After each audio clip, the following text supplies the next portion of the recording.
De nuevo, con Carlos Segura Foster, el Ojalá Agropecuario. Hoy o en esta ocasión, a propósito de un nuevo aniversario del Banco Agrícola, institución a la que él dedicó décadas como servidor público. Y a propósito de este nuevo aniversario, 1 de junio, del Banco Agrícola, pues siempre habrá cosas que recoger de su historia y del momento en el que, de nuevo, hay que decirlo, se encuentra esta institución. En referencia a lo que fue en múltiples ocasiones parte de su pasado y de su historia. Carlos.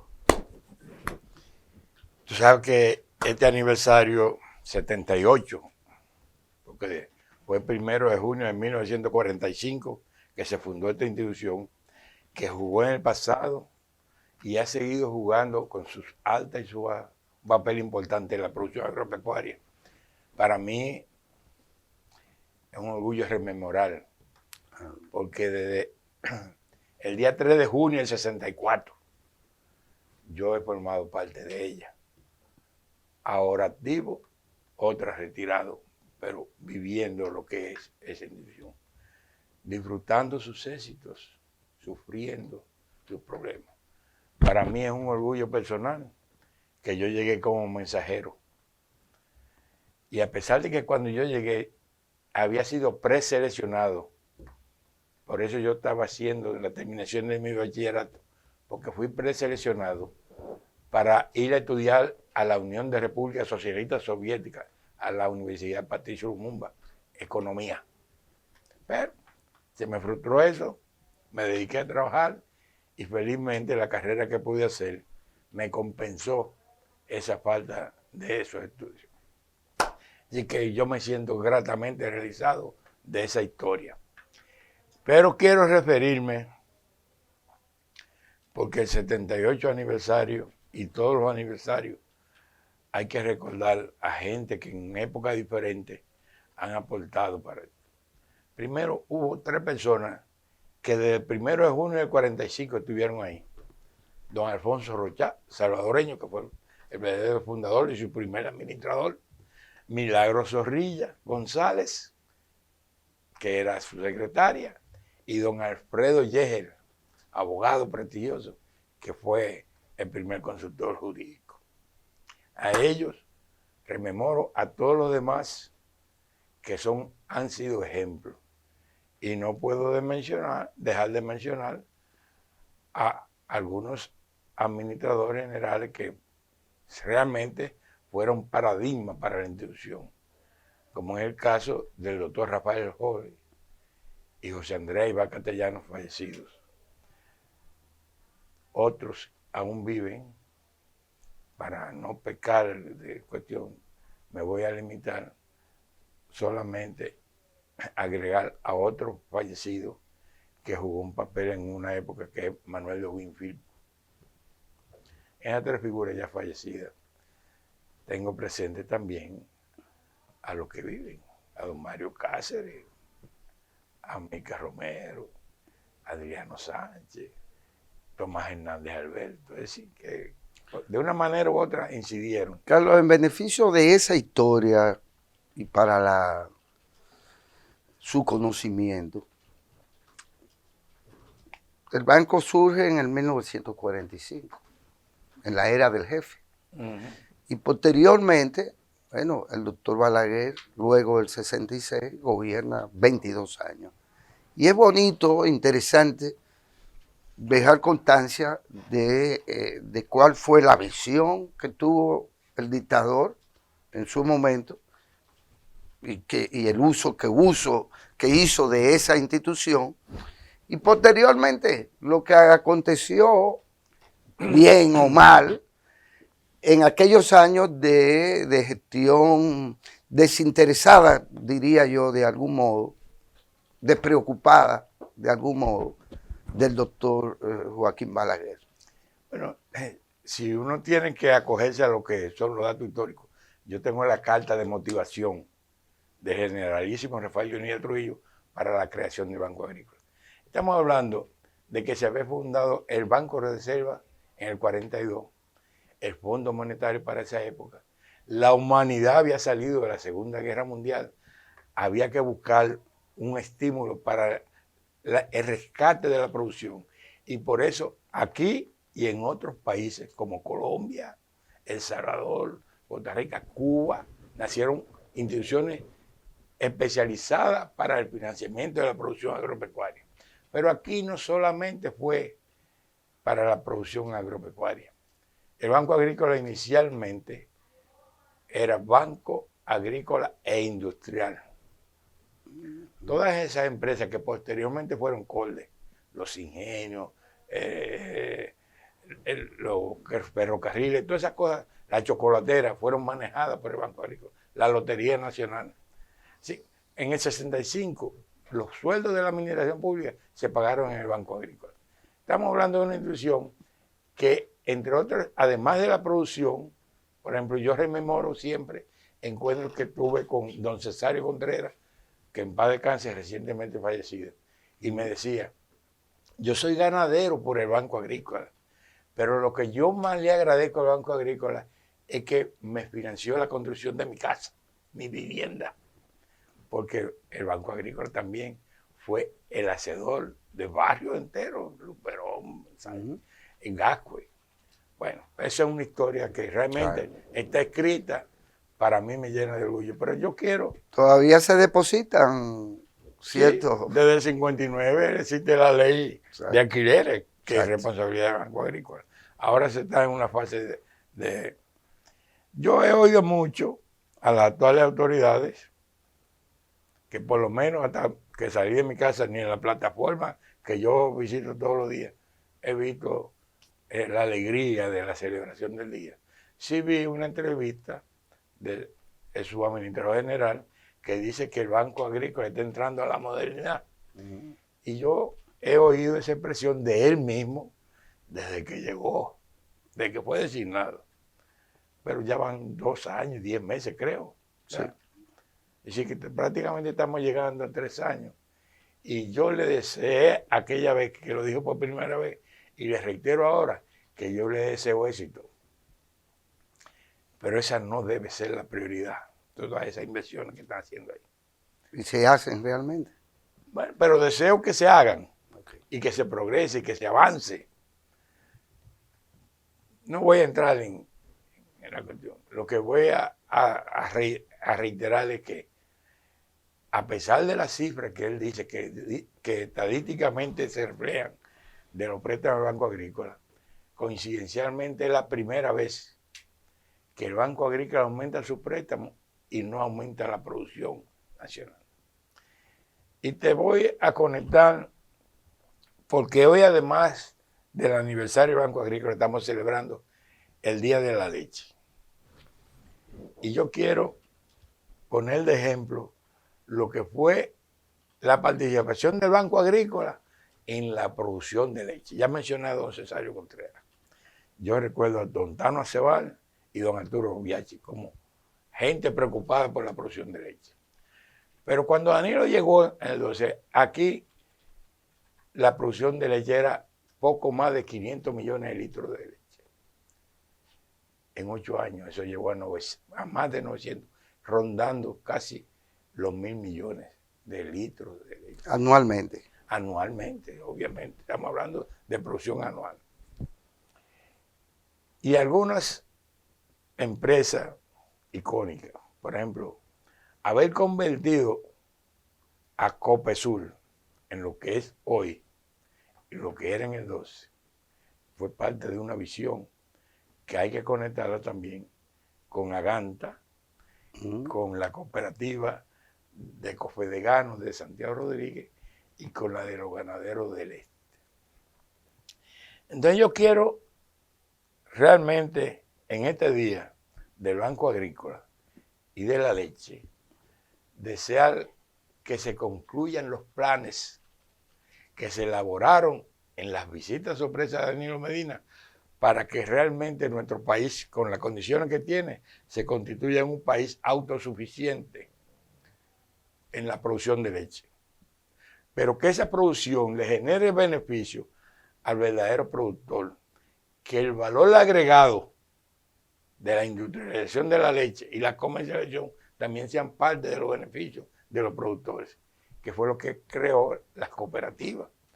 Esas cooperativas que he mencionado le reparten dividendos, aparte que le compran con precios premium a los productores, les reparten los beneficios de esas entidades. Entonces, ¿cuáles planes quedaron inconclusos? En San José de la Mata se planificó, se inició y se dejó en un 90% la construcción de la planta industrial de leche de los ganaderos de la Sierra. De 166 millones que estaban planificados, se invirtieron 150. Por 16 millones, eso todavía está cerrado. Todavía, casi a 3 años. Entonces yo ruego que eso se concluya por el bienestar de los ganaderos productores de leche de la línea que ahora mismo han visto reducido su venta de leche y le ha bajado mucho el precio. Como deseo que se concluya la segunda parte de un proyecto icónico de producción de leche y alimentos para el ganado, que fue la segunda parte de Pastillar, que se quedó inconcluso y lamentablemente esta gente lo dejaron porque esos terrenos se lo han asignado a unos inversionistas extranjeros. Ruego que la construcción de la planta de los ganaderos de la provincia de Puerto Plata para los ganaderos productores de leche también se concluya, que era un reclamo de Clay Brito, dirigente del PRM, y que nosotros nos comprometimos que lo íbamos a hacer. Como nos comprometimos a hacerle también a los ganaderos del Nordeste en uno de los municipios de la provincia de Duarte, con un reclamante también identificado, por lo menos para esa época, Luis Carlos Fernández, ganadero de San Francisco Macorís. Todas esas son cosas que se quedaron inconclusas y que han creado para que ese tope de más de casi 1 millón de litros, 1.000 millones de litros de leche, 900 y tantos mil, haya decaído y se haya reducido drásticamente en esta gestión de gobierno. Simple y llanamente por no continuar con planes bien elaborados y mejor ejecutados. Por tanto, en este Día de la Leche, deseo que lo planificado para la modernización de lo agrícola y los productores de leche sean concluidos por las actuales autoridades. Porque nosotros, como dirigentes de un partido con vocación de gobierno, lo que queremos es que este país siga la ruta del progreso que le trazó los gobiernos del PLD, pero muy especialmente para el campo, los de Danilo de Medina. Mire, Carlos, hoy hemos visto una convocatoria del gobierno de la República Dominicana y su Ministerio de Agricultura. Se llama Convocatoria Agroalimentaria 2023. Y esto es, aquí lo indica, 31 de mayo del 23. Es decir, ayer sería, ¿verdad? Esto es en el Centro de Convenciones del Hotel Dominican Fiesta, con la presencia del señor presidente de la República. Sin embargo, y ya se puede, según amigos, se puede visitar Agroalimentaria 23 en el 2000, y lo otro es la celebración de una semana de la agricultura digital. ¿Por qué traigo a cuento esto? Porque estamos nosotros recordando el aniversario del banco, estamos viendo con esperanza el futuro de la agricultura y por lo tanto de la agroalimentaria. Pero no parece haber ni un interés sistémico desde el banco para aumentar la producción agroalimentaria, aunque aumenten los créditos para cualquier cosa. Y no parece desde el Ministerio de Agricultura que se tenga claro el rol que, por ejemplo, en el caso de la leche que usted ha mencionado, que se tenga claro el rol del Banco Agrícola como un banco de segundo nivel, por así decirlo, con interés particular en la seguridad alimentaria, en la cultura agroalimentaria y en la producción agrícola. ¿Cómo entender que todavía no se entienda los vínculos institucionales que tienen que tener las instituciones del Estado de un sector tan particular y de tanta importancia, vamos a decirlo con esta palabrita que es cliché, estratégica? Bueno, lo primero es que también a los organizadores de la feria agroalimentaria yo les deseo los mejores éxitos. Porque realmente un país tiene que planificar que su producción tenga mercado seguro para satisfacer la demanda local y para generar exportaciones que a su vez generen los dólares necesarios para importar lo que nosotros no podemos producir o la parte que nos falta para satisfacer la demanda. Pero mira, esa actividad es organizada por la JAC, Junta Agroempresarial Dominicana, y CIRD. Esa es. Y esta es otra versión, porque eso se había pospuesto, se había suspendido desde la pandemia. Se está reiniciando. Y se está reiniciando en un momento que es muy necesario. Esta es la 8ª edición. Esta es la 8ª edición.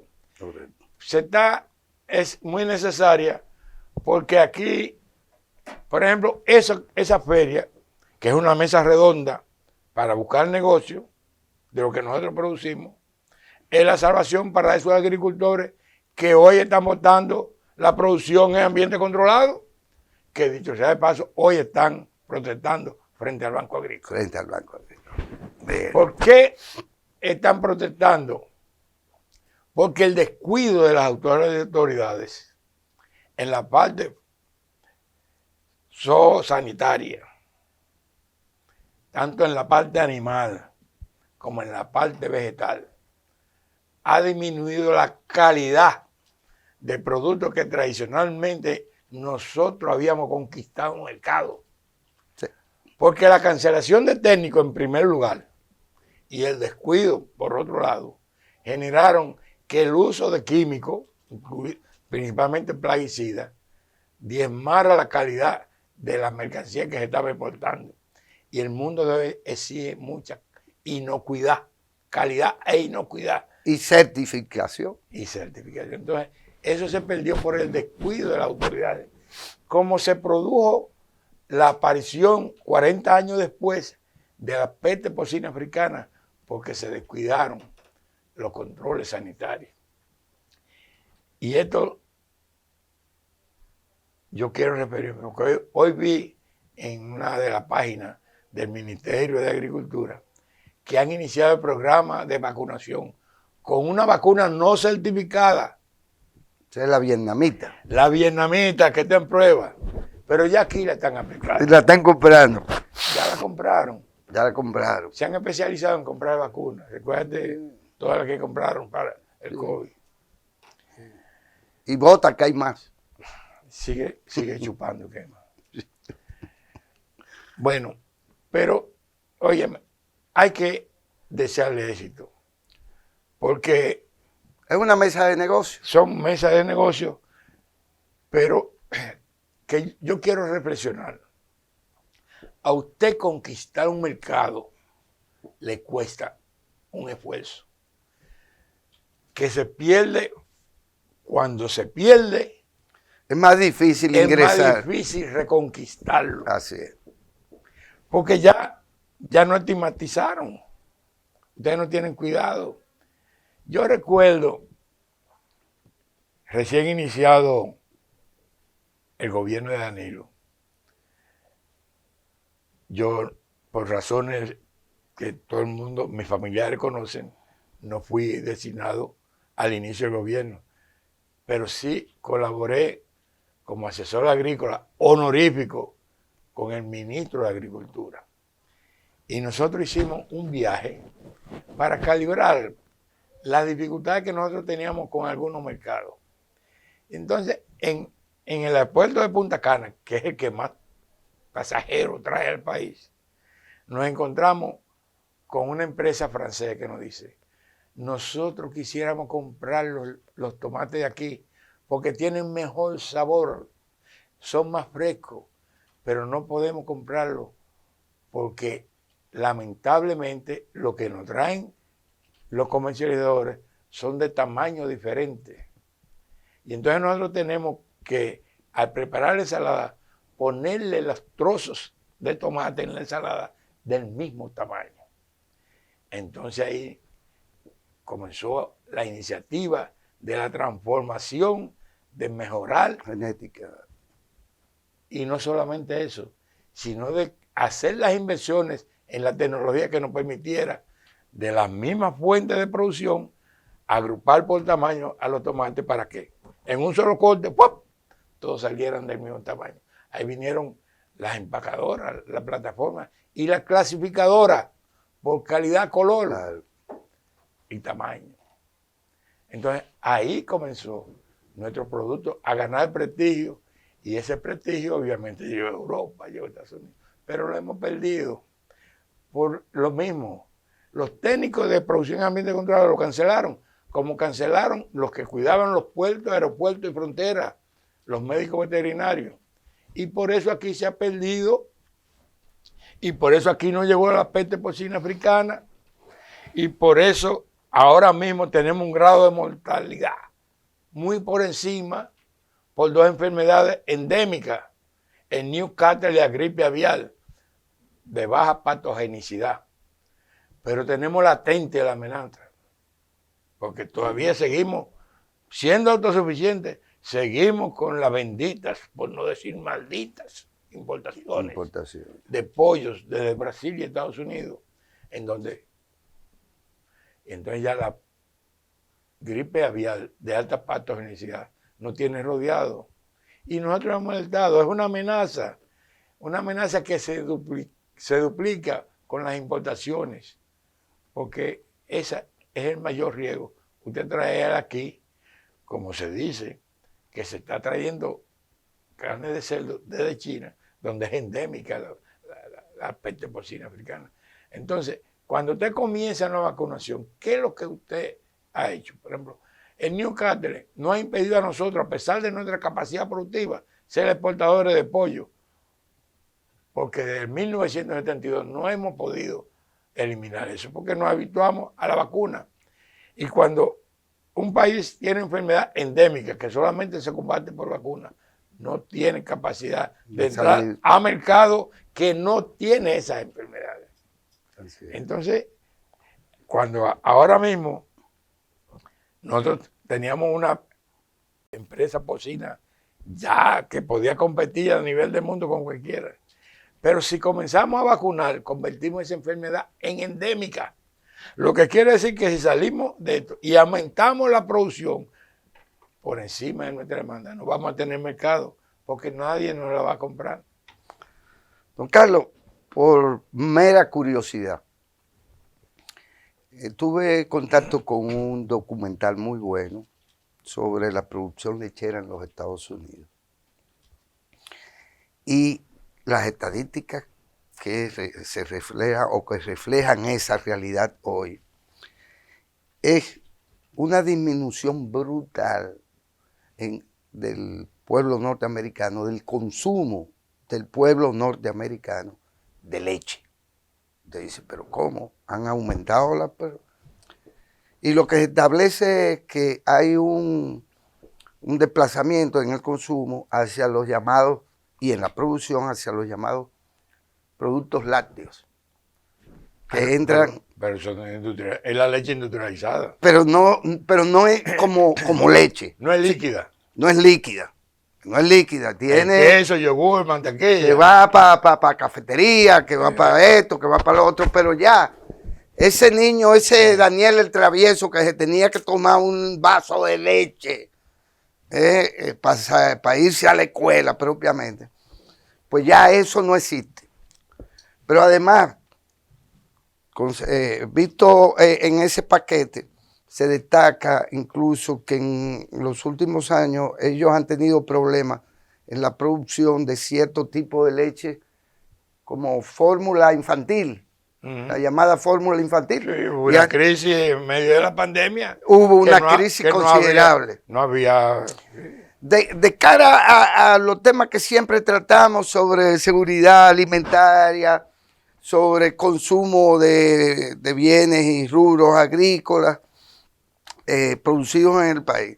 En el caso de la leche, ¿cuál sería, y a propósito del Día de la Leche, cuál sería el futuro previsible de este sector?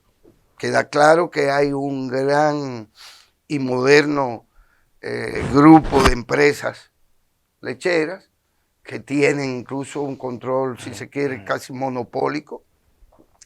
La situación es,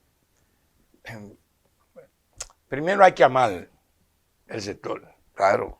Porque yo te voy a decir, te voy a poner el ejemplo, que yo deseo que eso se supere. Agante está confrontando dificultades. ¿Por qué está confrontando dificultades? Porque Aganta tuvo un crecimiento que pasó de 12.000 raciones de suministro a desayuno escolar a 380.000 raciones de la alimentación escolar. Y comenzó a hacer inversiones porque tenían que preservar la leche en el periodo de vacaciones. Hicieron inversión para darle larga vida a la leche, UHT. Pero también, al igual que Copesur, a darle uso a determinada leche que no se puede utilizar directamente. Se convierte en mantequilla, queso, yogur. Pero tuvieron que hacer muchas inversiones y ese tope de venta, ellos le agregaron 5 marcas de leche para suministrar a 5 diferentes cadenas de supermercados. Y eso estimuló que siguieran haciendo inversiones. Pero vino la crisis. Entonces todas esas inversiones tienen un costo. Y eso les ha generado dificultades financieras. Y para salir de esas dificultades financieras, lo primero es que las autoridades gubernamentales tienen que darle todo el apoyo a esa empresa icónica, que inclusive tuvo que resolver un problema porque en un planteamiento, un deslinde, resultó ser que ellos estaban en parte de unos terrenos de terceros y tuvieron que pagar esos terrenos. Así ha generado una situación que yo en el Día de la Leche les ruego a las autoridades que le pongan atención, porque de esa cooperativa dependen más de 700 pequeños productores que tenían su mercado seguro. Y Aganta se había convertido, junto con Copesur, en los más grandes suplidores y los más confiables del programa de alimentación escolar. Por tanto, eso tenemos que defenderlo, junto, conseguir que todos los ganaderos, todas las regiones tengan sus plantas y una exhortación a ellos en el Día de la Leche. Que todas esas cooperativas dispersas de productores de leche la conviertan en una sola cooperativa nacional para que realmente ese nombre trascienda la frontera de nuestro país. ¿Cómo ha y sucedido? Esos productos que han venido sustituyendo el consumo de leche líquida sean parte de esa estructura de producción. Porque el queso es comer leche, el yogur, la mantequilla, pero además el helado. Hay una serie de valor agregado que se le puede dar, que es lo que va a producir esa situación. Yo te mandé en estos días, yo quiero que un día tú se refleje. Cuando el dinero circula, todo el mundo se beneficia. Ah, sí. ¿Viste? Un buen ejemplo. Sí, Llegó, sí. Cuando circula a nivel local, se superan las crisis. Se superan las crisis. Así es. Hay además un modelo que yo creo que se corresponde con nuestra propia medio, con nuestro país, que es el de una cooperativa centroamericana que llegó al país, y llegó al país de mano también de inversionistas locales, nuestros, grandes capitales nuestros, que es la cooperativa Dos Pinos. Exacto. Entonces, el modelo está dado. Inclusive de más de un país. En Europa son binacionales las cooperativas. Las cooperativas son binacionales. El movimiento cooperativista en sí mismo es una respuesta a mucho de las... La solución está en la asociatividad. Así es. Por ejemplo, tenemos que poner el ejemplo de la vivienda. ¿Cómo se ha producido la solución de la cantidad de viviendas? Creciendo de manera... Hacia arriba. Hacia vertical. arriba. Entonces, ¿cómo vamos nosotros a producir si todos los días se disminuyen los terrenos útiles por construcciones? Actuando con inteligencia, como es la producción, por ejemplo, hidroponía. Usted no necesita tierra, usted necesita palangana de agua para producir. Entonces, esas son las inteligencias que tienen que tener la humanidad para salir de esta crisis. Sí. Ojalá agropecuario llega a su fin, celebrando el hecho de que siempre el pueblo dominicano ha preferido consumir lo que su país produce. Así es. Pero ojalá agropecuario nunca termina. No, nunca terminará. Continúa.